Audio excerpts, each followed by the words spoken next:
to believe, to believe, kwizera, to follow, to follow, gukurikira, to allow, to allow, kwemerera, to kill, to kill, kwica,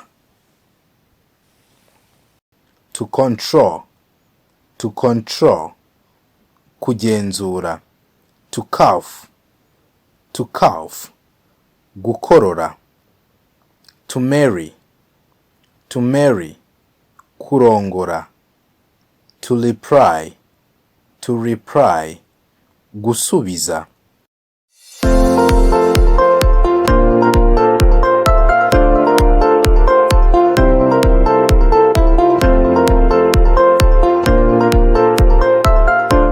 Good morning, good afternoon, good evening, ladies and gentlemen. This is Learning Fast, and Kwiga Kuvuga Icyongereza. We teach you in a way that helps you learn and start speak the English you are learning. Tukwigisha mu buryo wiga ugatangira kuvuga Icyongereza uri kwiga. Today, my friend, today we are going to learn verbs. Uyu munsi tugiye kwiga inshinga zitandukanye. When we are describing the actions, we use verbs. Igihe dusobanura ibikorwa dukoresha inshinga, which is why you need to know enough verbs. Ariyo mpamvu ukeneye kumenya inshinga zihagije, because you will need to describe different actions, kubera ko uzakenera gusobanura ibikorwa bitandukanye. Now, before we dive into the lesson of today, I want you to know that if you are in USA, Canada, Europe, or any part of the world, and you feel like you want to learn with us, we can teach you via Zoom. Uba uri muri Amerika, muri Canada, muri Europe, n'ahandi hose ku isi, ukaba wifuza kwigana natwe Icyongereza twakwigisha kuri Zoom. We have wonderful lessons just waiting for you. Dufite amasomo meza ateguye neza yagufasha kwiga Icyongereza. You need to know vocabulary, ukeneye kuba wamenya inyunguramagambo ndetse uzagenda uzibona kuri iyi channel. You need to know verbs, inshinga nazo urazikeneye, and you need to know sentences. Ukeneye kuba wamenya interuro and even grammar ndetse na grammaire. Advice before we start the lesson. Inama naguhereza mbere ko dutangira isomo, if you want to learn English, even if you don't have people to practice with, nubwo waba udafite abantu bo kugira ngo mwitozanye Icyongereza, create the environment to help you. Wo ugomba kwikorera uburyo cyangwa kwiremera uburyo bwagufasha kuvuga Icyongereza. Spend time reading English, ugomba kumara umwanya usoma Icyongereza, and listen to English. However busy you are, try your best and find time for English. Gerageza ushake umwanya wo kuba wakumva Icyongereza, cyangwa se wagerageza gusoma Icyongereza, ibyo bizagufasha cyane. Now, let's dive into the lesson of today. None reka twinjire mu isomo ry'uyu munsi. Let's learn these verbs. Reka twige izi inshinga. To learn, to learn, kwiga, to hold, to hold, gufata, to provide, to provide, gutanga, to move, to move, kwimuka cyangwa kugenda.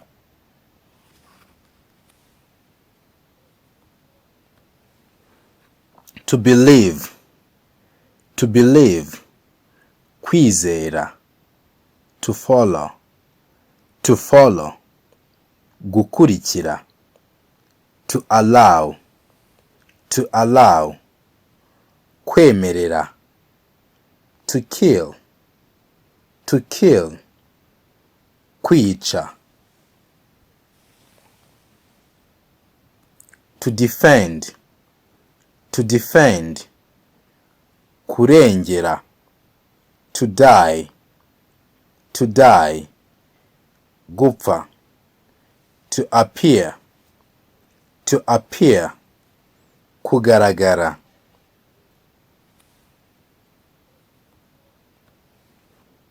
to add, kwongera cyangwa guteranya, to seem, gusa, to collect, gukusanya, to admit, kwemera, to confess, kwihana, to address, kuvuga imbwirwaruhame, to afford, kugira ubushobozi bwo kwishyura ikintu, to answer, gusubiza, to upload, gukoma mu mashyi, to approve, kwemeza ikintu, to arrest, gufunga, to attack, gutera, to behave, kwitwararika, to bless, guha umugisha, to boast, kwirata, to welcome, kwakira, to breathe, guhumeka. With me again, I have books. Hano mafite ibitabo bitandukanye. This is a book for beginners. Iki ni igitabo cy'abatangizi. If you are starting to learn English, this book is for you. It has more than 200 pages. Iki kirimo pages zirenga 200. Ni igitabo giteguye neza. Even if maybe you know a little bit about English, hari icyongereza gike uzi, this book might help you. Igitabo cyagufasha kuko iyo utangiye neza bigufasha kurangiza neza. Ushaka kugira icyongereza ugihereye mu mizi, this book is for you. And again, I have this book here. This book is for verbs. Ni igitabo kirimo inshinga, regular verbs, irregular verbs, and 12 tenses. Inshinga zikurikiza amategeko, izidakurikiza amategeko, ndetse n'ibihe 12. This book is for you if you want to be able to describe the actions without any problem. Ni ushaka kuvuga ibikorwa wakoze, ibyo wakoze, ibyo uzakora nta kibazo, gitabo cyabigufasha. Next book here, it's vocabulary book. Iki ni gitabo kirimo inyunguramagambo z'icyongereza ndetse n'ikinyarwanda. This book is amazing. If you want to improve your vocabulary, niba igihe uri kuvuga icyongereza wumva amagambo ari kubana makeya, you need vocabulary. Ukeneye inyunguramagambo. Get one for you to help you. Last but not least, icyanyuma ni iki. Ariko ntabwo bivuze ngo ntabwo ari ingirakamaro. This is a dialogue book. Gitabo kirimo dialogue zitandukanye kuri topics ziba zitandukanye ku buryo mu gihe umaze kugisoma you can try to speak English. Wagerageza kuvuga icyongereza kubera harimo topics wakoze ingendo uri muri restaurant, ushaka kubaza amerekezo, ushaka kuganira n'umuntu. This book has more to help you. Now we even have more books. Dufite n'ibindi bitabo byinshi bigiye bitandukanye, but I wanted to show you some of them. Nshaka bimwe muri byo, nzakomeza ngenda nkwereka n'ibindi bigiye bitandukanye. Now enough for introduction. I've shown you the books, so if you need one of our services, just contact our number. Ukeneye imwe muri service yacu waduhamagara kuri nimero yacu. Are you ready to learn phrases to help you to communicate, to give message and receive a message?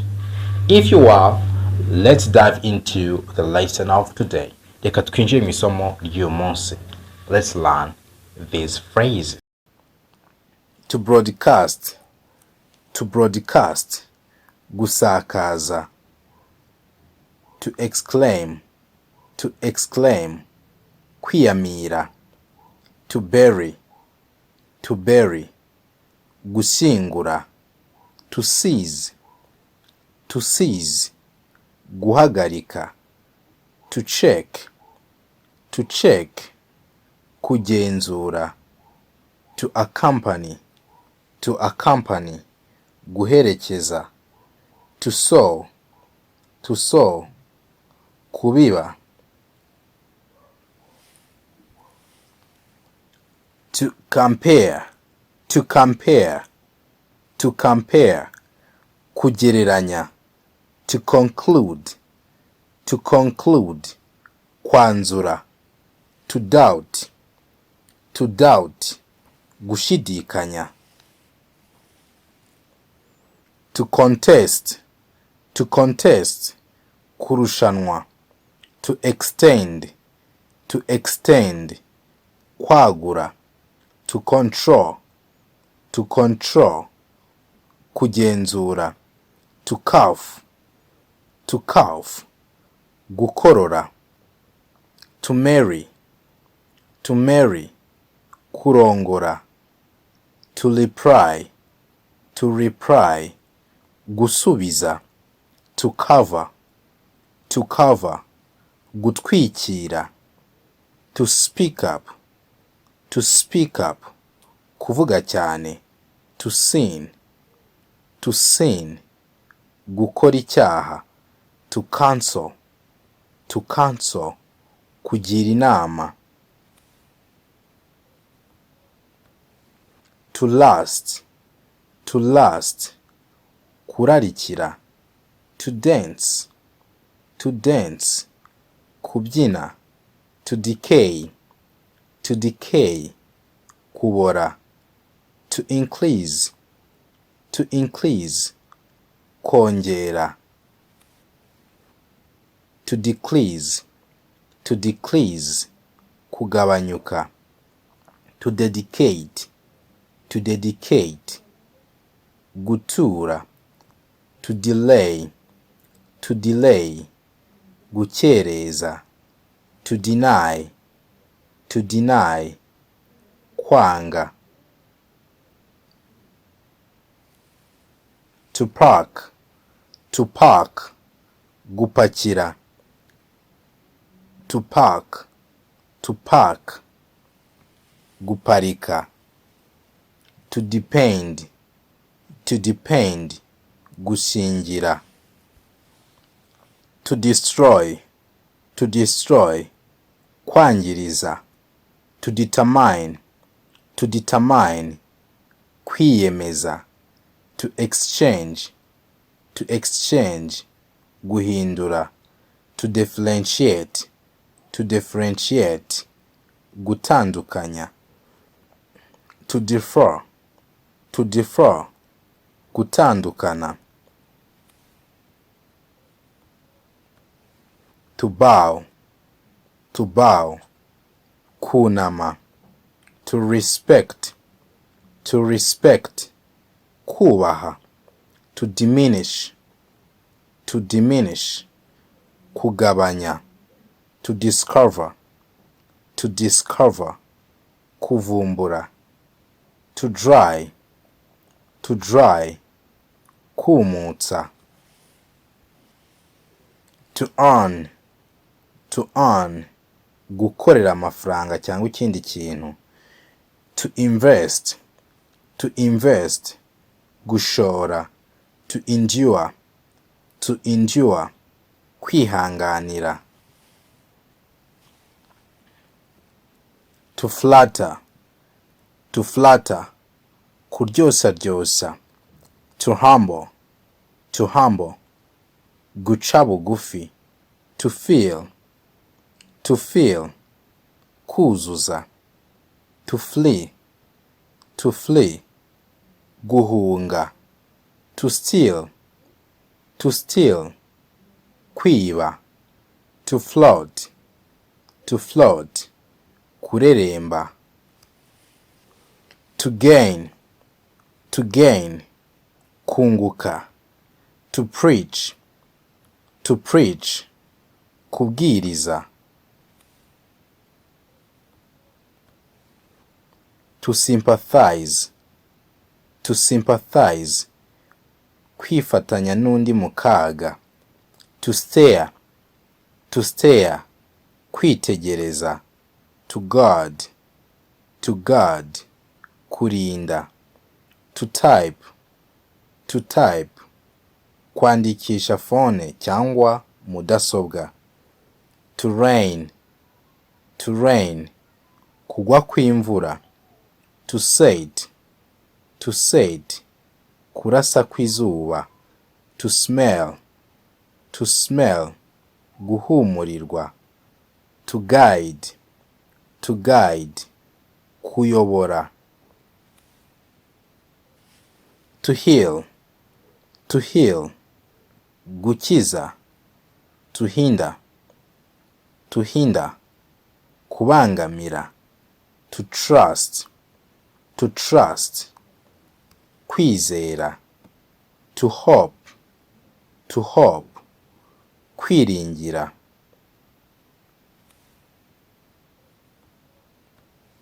to chase, to chase, kwirukankana, to choke, to choke, kuniga, to confuse, to confuse, kuyobera cyangwa kujijira, to conspire, to conspire, kugambana, to inspire, to inspire, gutiza umurindi, to imitate, to imitate, kwigana, to frighten, to frighten, gutera ubwoba, to commit suicide, to commit suicide, kwiyahura, to cooperate, to cooperate, gukorana, to misuse, to misuse, gukoresha nabi, to misunderstand, to misunderstand, kumva nabi, to bury, to bury, guhamba cyangwa gushyingura, to ignore, to ignore, kwirengagiza, to imagine, to imagine, gushyira mu mutwe, to inflate, to inflate, guhaga, to injure, to injure, gukomeretsa, to insult, to insult, gutuka, to kid, to kid, gutebya, to jump, to jump, gusimbuka, to join, to join, guhuza,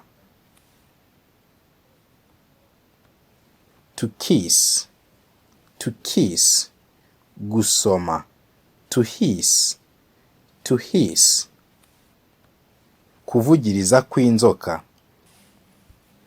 to kneel, to kneel, gupfukama, to lick, to lick, kurigata, to listen, to listen, kumva, to measure, to measure, gupima, to milk, to milk, gukama, to mind, to mind, kwita ku bintu, to mislead, to mislead, kuyobya, to melt, to melt, gushonga, to mistake, to mistake, kwibesha, to nail, to nail, gutera umusumari, to obey, to obey, kubaha, to originate, to originate, gukomoka, to peep, to peep, guhengereza, to peel, guhata cyangwa gutonora, to persuade, kumvisha, to practice, kwitoza, to pour, gusuka, to koro, gutongana, to sail, gutangira kugenda k'ubwato, to shake, gucugusa, to shoot, kurasa, to sip,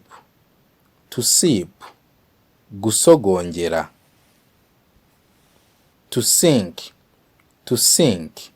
gucubira, to slap, gukubita urushyi, to step, gutera intambwe, to sting, kudwinga, to threaten, gutera ubwoba, to coincide, guhurirana, to train, gutoza, to value, guha agaciro, to vomit, kuruka, to waste, gupfisha ubusa, to wave, gupepera, to worry, guhangayika, to worship, kuramya, to yell, kwabira, to yawn, kwayura, to whisper, kongorera, to warn, kuburira, to upset, kurakaza, to uproot, kurandura, to tremble, gutitira, to trap,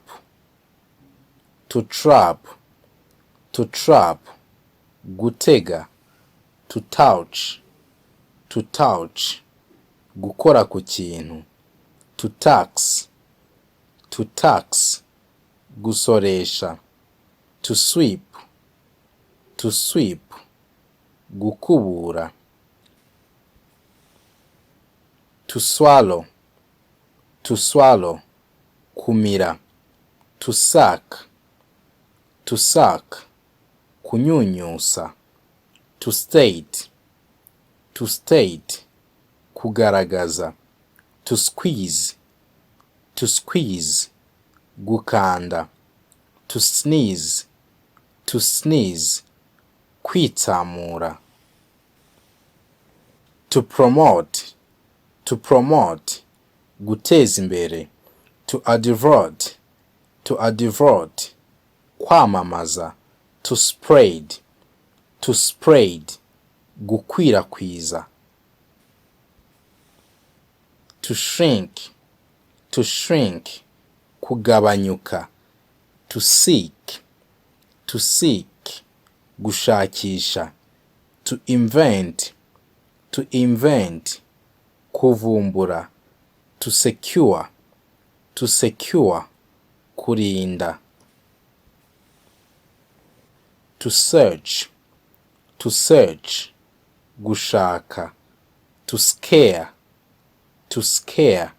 gutera ubwoba, to rob, kwiba, to realize, kumenya ko, to lie, kubeshya, to leak, kuva, to lean, to lean, kwegama, to inform, to inform, kumenyesha, to promise, to promise, gusezeranya, to ponder, to ponder, gutekereza, to paint, to paint, gusiga irangi, to plead, to plead, gutakamba, to inaugurate, to inaugurate, gutaha ku mugaragaro, to imprison, to imprison, gufunga, to hug, to hug, guhobera, to envy, to envy, kugira ishyari, to dig, to dig, gucukura, to disobey, to disobey, gusuzugura, to detach, to detach, komora, to breastfeed, to breastfeed, konsa, to cry, to cry, kurira, to consult, to consult, kugisha inama, to boil, to boil, gutogota, to belong, to belong, kubarizwa, to vow, to vow, kurahira, to amaze, to amaze, gutangaza, to scorn, to scorn, kunena, to embarrass, to embarrass, gukoza isoni, to despise, to despise, gusuzugura, to bite, to bite, kuruma, to imperil, to imperil, gufinda, to be bored, to be bored, kurambirwa, to bind, to bind, gufatanya, to burst, to burst, gusandara, to blow, to blow, guhuha, to close, to close, kwambukiranya, to defeat, to defeat, gutsinda, to disagree, to disagree, kutemeranya, to enter, to enter, kwinjira, to freeze, to freeze, gukonja, to owe, to owe, kugira ikintu cy'umuntu, to pass, to pass, kunyura, to prefer, to prefer, guhitamo, to regret, to regret, kwicuza, to replace, to replace, gusimbura, to roast, to roast, kwotsa, to stink, to stink, kunuka, to sunbathe, to sunbathe, kota izuba,